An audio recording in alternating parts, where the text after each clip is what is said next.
Bergelut di tengah hiruk-pikuk kota Jakarta, kerap menuai cerca karena sering ugal-ugalan. Daya jelajahnya terbatas, meliuk-liuk di antara lorong sempit. Inilah sepenggal kisah Bajai, sang pengelana ibu kota.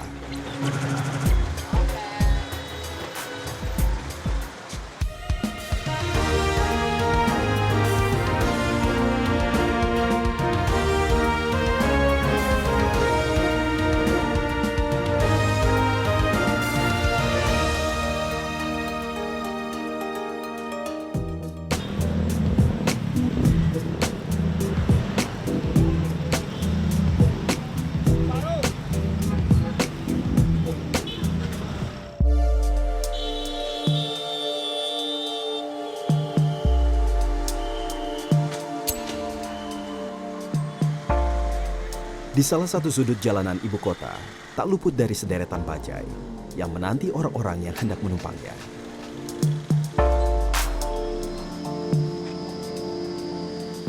Sesekali sang sopir melambaikan tangan, berharap calon penumpang datang. Tawar-menawar harga menjadi pemandangan lumrah sebelum sang pengelana jalanan ini mulai bergerak. Bagi sebagian masyarakat Jakarta, kendaraan roda 3 ini begitu lekat dalam keseharian. Keberadaan bajai cukup legendaris. Bahkan tak jarang, kendaraan ikonik ini disematkan sebagai identitas Jakarta lantaran bentuknya yang unik. Kemudi sopir yang berbentuk seperti kemudi sepeda motor inilah yang menjadi salah satu daya tarik. Beratap terpal hitam, serta jendela berbahan plastik mampu melindungi penumpang dari panas dan hujan. Dengan laju berkisar antara 40 km per jam dan maksimal 70 km per jam, gerak bajai yang bandel kerap menunjang mobilisasi masyarakat di tengah kemacetan. Laman resmi pemerintah Provinsi DKI Jakarta mencatat, bajai mulai diimpor pada 1975.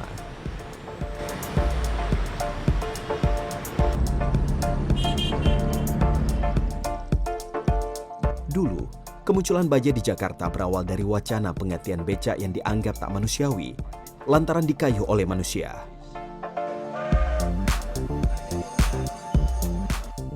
Dalam buku Historical Dictionary of Indonesia karya Robert Cribb dan Audrey Cahin menjelaskan bahwa Ali Sadikin, Gubernur DKI Jakarta saat itu, berusaha mengenyahkan 93.000 becak dan menggantinya dengan bajai.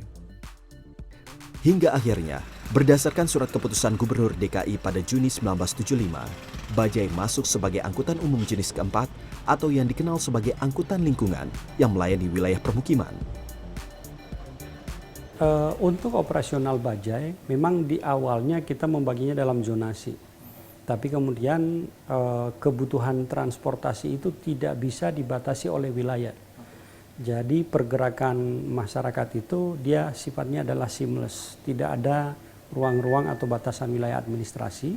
Dan oleh sebab itu yang muncul pada saat itu adalah kita memberikan ruang kepada operasional bajai karena bajai ini masuk dalam kategori kendaraan jenis keempat atau yang lebih dikenal sebagai angkutan lingkungan. Bajai generasi pertama merupakan produksi India dengan merek produsen PT Bajai Auto.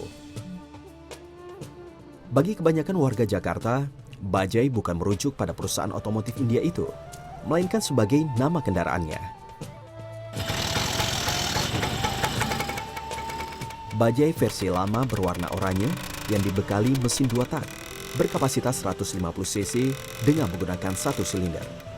Cantolan gagang pintu penumpangnya hanya bisa dibuka dari bagian luar. Kursi penumpang berlapis bahan kulit hitam. Suara mesin yang memekakkan telinga ditambah kepulan asap knalpot yang menimbulkan polusi udara menjadi ciri khas bajai oranye. Dan dengan segala kekhasannya ini, selama lebih dari 3 dekade, bajai oranye populer sebagai alternatif transportasi di Jakarta yang masih terbatas. Dulu kita menolak atau kita menjadi keberatan dengan keberadaan bajai oranye itu karena 3 hal. Yang pertama itu suaranya keretek gitu, mengganggu telinga. Yang kedua asapnya tebal. Yang ketiga, yang tahu kapan bajai akan belok atau tidak itu hanya supir bajai sama Tuhan, kan begitu. Istilah hanya sopir bajai dan Tuhan yang tahu tak asing di telinga masyarakat Jakarta. Entah karena kurangnya kedisiplinan sopir bajai dalam berkendara, atau lantaran bajai oranye tak dilengkapi lampu penanda saat berbelok. Tapi ini semua tetap tidak mengurangi minat konsumen untuk menggunakan bajai saat itu. Paling tidak sampai akhir tahun 2005.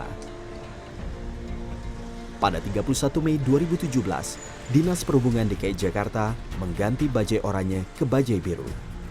Mengusung Green Transportation, warna biru melambangkan biru langit yang menjadi dambaan masyarakat Jakarta. Bajai biru dengan mesin 4 tak menggunakan bahan bakar gas atau BBG yang dianggap lebih ramah lingkungan.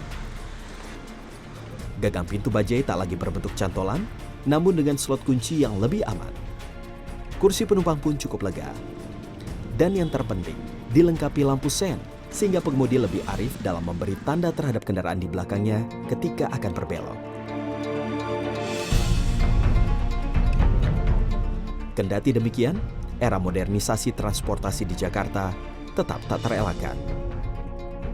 Keberadaan bajai pun lambat laun mulai tergerus. Setidaknya, penurunan jumlah bajai cukup signifikan, yakni sebesar 60%. Data Dinas Perhubungan DKI Jakarta mencatat, setidaknya 14.000 bajai beroperasi pada 2017 lalu. Angka itu menurun drastis menjadi 8.000 pada 2019 yang dioperasikan 13 perusahaan. Ini pun hanya tinggal bajai biru saja. Ya, tentu teknologi adalah sebuah keniscayaan dan kita harus mengakomodir itu dalam setiap elemen kehidupan. Bagi yang tidak mengakomodir atau menyesuaikan dengan itu tentu akan dilindas oleh kemajuan itu sendiri.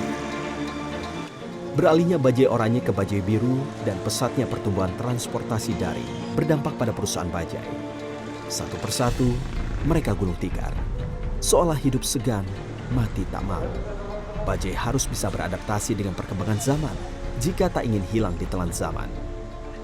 Menurut saya bisa saja ya, bajai itu tetap menjadi ikonnya kota Jakarta. Dengan cara satu, mungkin desainnya harus diubah sedikit, terutama untuk ditempatkan di daerah-daerah wisata. Jadi kalau yang saya bayangkan daerah-daerah seperti di Monas, Ancol, Taman Mini, Ragunan, itu perlu ada bajai gitu. Dan sebagai angkutan rekreasi ya gitu itu. Lalu yang kedua, tetap aja dia akan beroperasi di kampung-kampung. Dan selama itu masih beroperasi di kampung-kampung, saya kira itu tetap menjadi eksistensi kota Jakarta. Artinya bahwa bajai itu di mana, salah satunya ya di kota Jakarta. Wacana bajai sebagai angkutan rekreasi diharapkan mampu membendung ketertinggalan bajai di tengah gempuran transportasi modern. Jakarta tak akan kehilangan ikonnya. Bajai juga tak akan menyisakan nama bila pemerintah memberi perhatian, layaknya negara-negara tetangga yang bangga menjadikan transportasi lokal sebagai daya tarik wisata.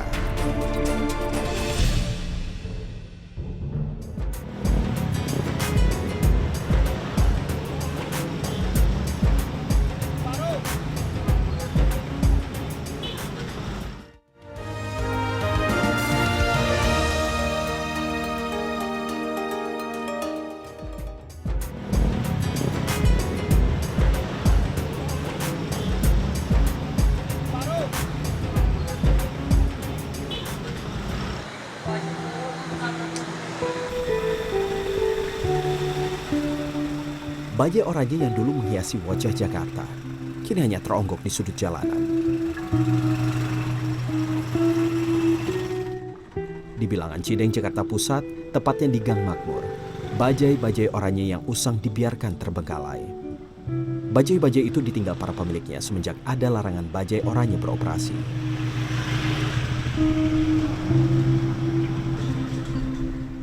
Lokasi ini dari dulu menjadi tempat para sopir bajai biasa beristirahat melepas penat.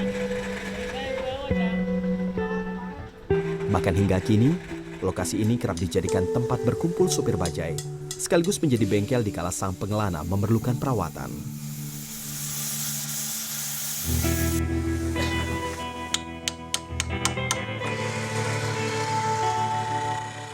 Istilah kuburan bajai melekat di lorong sempit bernama Gang Makmur ini. Kondisi bajai sudah terbalut dedaunan liar, rusak tak terawat.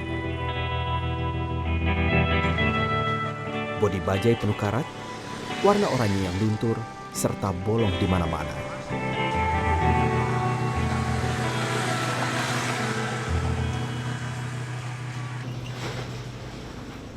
Adalah Wahyudin, mantan sopir bajai oranye yang turut terbawa arus permajaan bajai.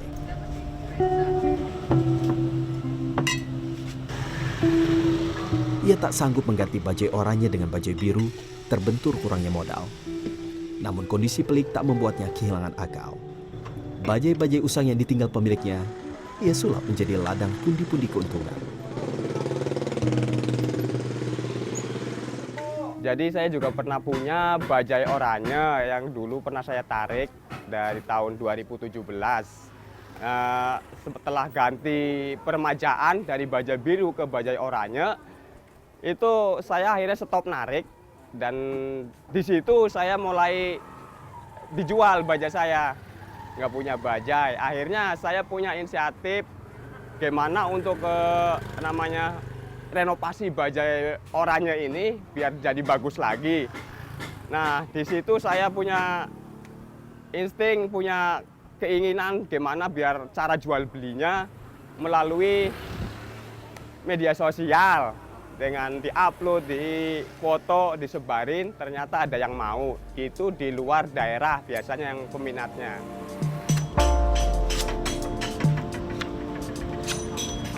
Alat dempul ini menjadi modal Wahyudin mereparasi bajai oranye. Dengan telaten, ia melapisi setiap sisi besi tua yang bolong itu, mulai dari bagian depan hingga ke sisi dalam badan bajai.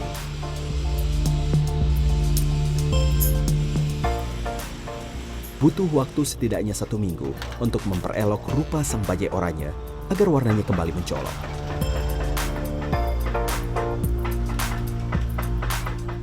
Mesin bajai oranye tak luput dari sentuhan Wahyudin. Sesekali ia mengecek mesin tua penggerak bajai yang berada di bawah kursi kemudi. Agar mesin berfungsi, Wahyudin harus menguras tenaga. Tarikan mesin yang tak lagi bersahabat membuatnya cukup kesulitan. 1 unit bajai oranye dibanderol seharga 5 hingga 7 juta rupiah. Sementara untuk harga sewa, pria 42 tahun itu memasang tarif Rp800.000 per hari. Setidaknya 40 unit bajai telah terjual berkat polisan tangan Wahyudin. Ya dari tahun 2018 ke sini alhamdulillah sudah puluhan bajai yang pernah saya jual gitu. Dan begitu juga yang para sewa buat syuting atau buat pajangan, ada event-event ke Betawi-Betawian itu sering pada kesini larinya untuk sewa gitu. Wahyudin mengaku, bajai oranye yang ia permak dijual ke berbagai kota seperti Lampung, Pekalongan, dan Yogyakarta. Umumnya pembeli menggunakan bajai oranye di pedesaan untuk mengangkut hasil panen.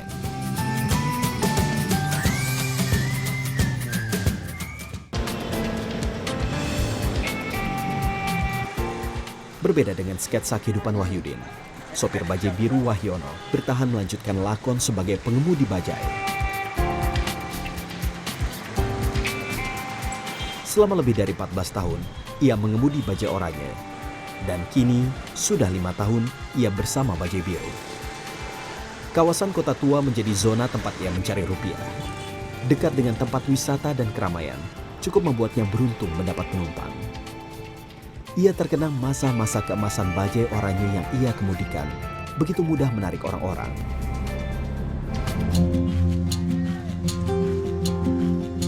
Saya mendatangi bajai milik Wahyono yang sudah lebih dari 2 jam tak kunjung mendapatkan penumpang.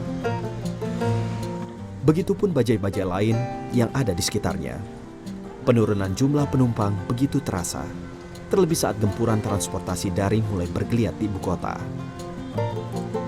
Sekarang menurunnya ya mungkin banyak saingannya. Jangan kalau dulu kan bajai cuman bajai. Nggak ada saingan, paling angkot nggak bisa masuk gang. Kalau bajai kan masuk gang kecil. Pak, dulu dengan bajai orange yang berisik kayak gitu Pak, ada ininya nggak sih Pak, keluhan-keluhannya nggak sih Pak? Mungkin orang-orang nggak seneng. Kadang kalau masuk komplek malam-malam ada yang neriakin, ada yang lempar batu. Astaga. Ya pokoknya namanya orang narik malam ya. Udah sepi dilempar batu kaget kitanya. Kini, pengalaman pahit itu tak lagi ia rasakan. Dengan bajai biru yang ramah lingkungan, ia bebas berkeliaran di kampung-kampung tanpa takut kehadirannya menuai cerca. Namun, ada satu yang masih tersisa, yaitu gaya mengemudi sopir bajai. Ya, berbelok secara tiba-tiba ataupun menikung tajam telah menjadi ciri sopir bajai di ibu kota.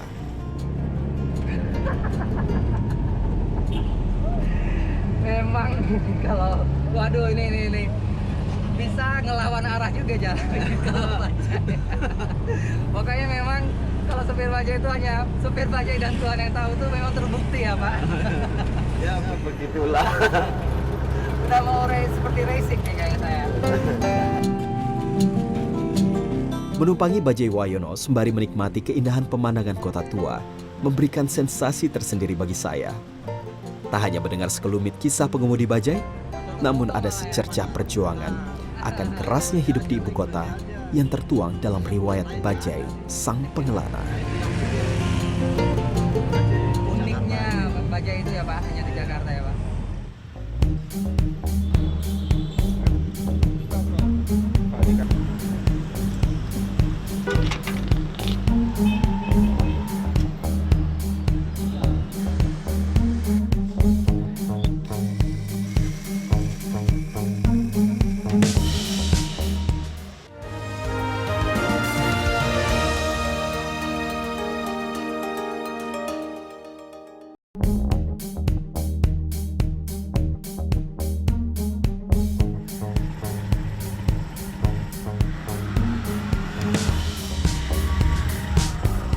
Tak ada batasan ataupun ukuran beban. Semua bergantung pada kemampuan penumpang menaksir harga. Meski tak banyak, bajai tetap dipilih karena geraknya yang gesit menembus celah sempit.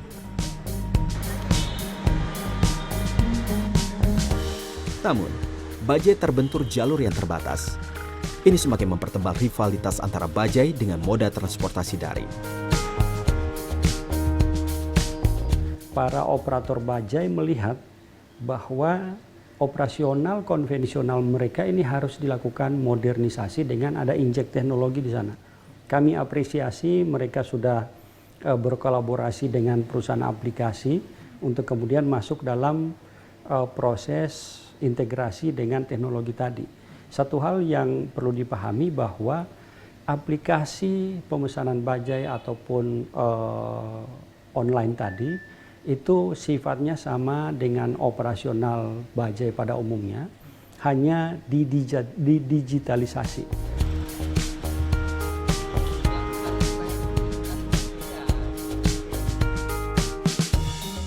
Ialah Adi Karyo, pengemudi bajai daring ini tertarik ikut merambah kecanggihan teknologi. Tak ingin tergerus zaman, ia mencoba peruntungan dengan aplikasi bajai daring. Meski ruang lingkup pemesanan bajai daring masih sangat terbatas, setidaknya ia tak lagi membuang waktu untuk berlama-lama menggait penumpang. Kalau dulu ya bedanya kalau kita menunggu penumpang berjam-jam. Nah kalau sekarang kan ada aplikasi, tinggal mencet kita nggak usah nyari-nyari penumpang gitu. Jadi kita kalau klik kita tinggal datang aja cari penumpangnya gitu, nggak terlalu susah lah gitu. Sementara bagi penumpang, tarif yang sudah tertera di aplikasi membuatnya tak perlu melakukan proses tawar-menawar. Penumpang pun terhindar dari harga tinggi yang dipatok sopir bajar konvensional.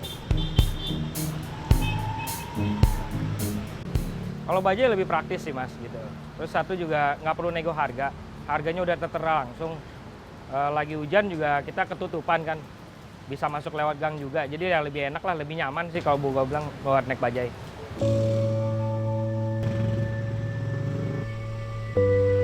Tak hanya keterlibatan langsung perusahaan aplikasi dalam mempertahankan keberadaan bajai, sang ikon Jakarta ini pernah meramaikan industri pertelevisian.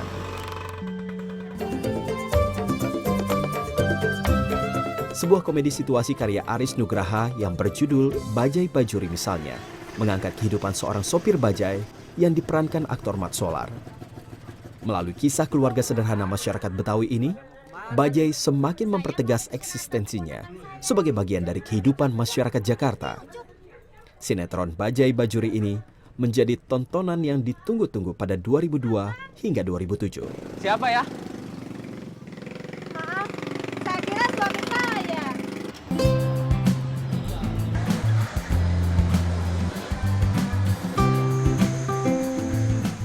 Kreasi dan inovasi anak bangsa yang terinspirasi dari angkutan lingkungan bajai tak berhenti sampai di situ.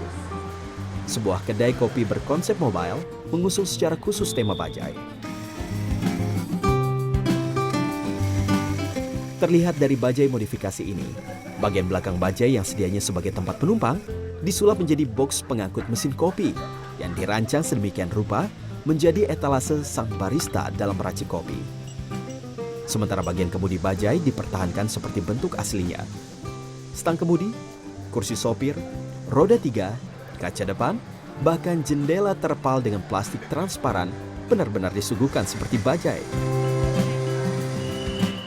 Jadi kita memilih sesuatu yang unik untuk coffee shop kita. Salah satunya waktu itu kita cari dengan motor. Tapi motor nggak mungkin memadai untuk menjadi operasional kita untuk membuat coffee shop. Jadi kita memilih sesuatu yang agak besar, yaitu seperti bajai. Dan di Jakarta memang banyak sekali kan orang-orang menggunakan bajai. Dan itu sudah jadi sehari-harinya mereka untuk menggunakan bajai itu. Kenapa enggak kalau kita untuk menggunakan konsep bajai ini di coffee shop. Sejak Oktober 2019 lalu, kedai kopi berkonsep bajai ini setidaknya telah memiliki 12 unit bajai untuk menjadi etalase kedai kopinya.